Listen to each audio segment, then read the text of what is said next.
Through this whole process, I've gotten to meet a lot of amputees and talk to them, some in person, some on the internet, some Facebook, some YouTube, some connections through friends, and I haven't really gotten to sit down and talk with any of them about all the questions that I have and everything. I mean, medical-wise, I have gotten to talk about prosthetics and how to walk again and all that stuff, but I haven't yet gotten to ask questions like, how did you cope? And how often did you fall?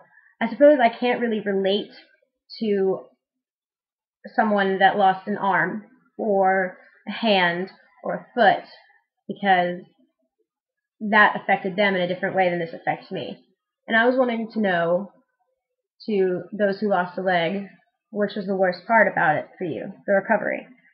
Because for me, I think it was loss of mobility and dependence on others, because I'll be sitting there and want something and couldn't go get it myself.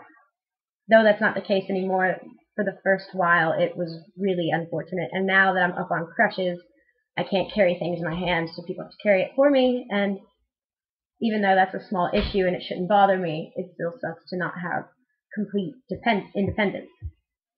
And I have a few more questions for everybody. Just how did you cope with it? What gave you strength, and what made it easier for you to get by? Like, how did your friends and family react? And how often did you have phantom pain? And what's the one thing you miss most about your limb? Now, if you were born this way, then more power to you, because you've been living with this adversity all your life. However, if you weren't, and you were like me, and it just happened one day, I would like to know what you did to cope, how long it took for you to finally accept it, and what was the very worst part of the recovery process.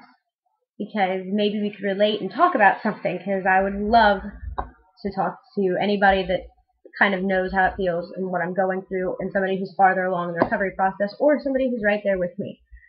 So this wasn't really much of a planned video. I just wanted to possibly reach out to other amputees and ask whatever questions, and maybe become a closer friend with some of them, just so I have someone to constantly talk to and help get through. And no one else really knows what I'm going through except for somebody who's lost a limb, because it's impossible for anybody that has all their limbs to imagine what it would be like to suddenly have something happen to you and you don't have that anymore. So, if anybody would like to talk to me, I am all ears, and thanks for listening. I'm sorry this was very ill put together and not planned at all, but thank you for watching, and I can't wait to hear from some of you. And this could be the start of a beautiful lifestyle, and I would really like to meet more people that are living the way that I am, regardless as to what limb they lost, because I imagine there's lots of adversities no matter what limb you lost. So again, thanks for watching. I'm going to stop rambling now. Bye.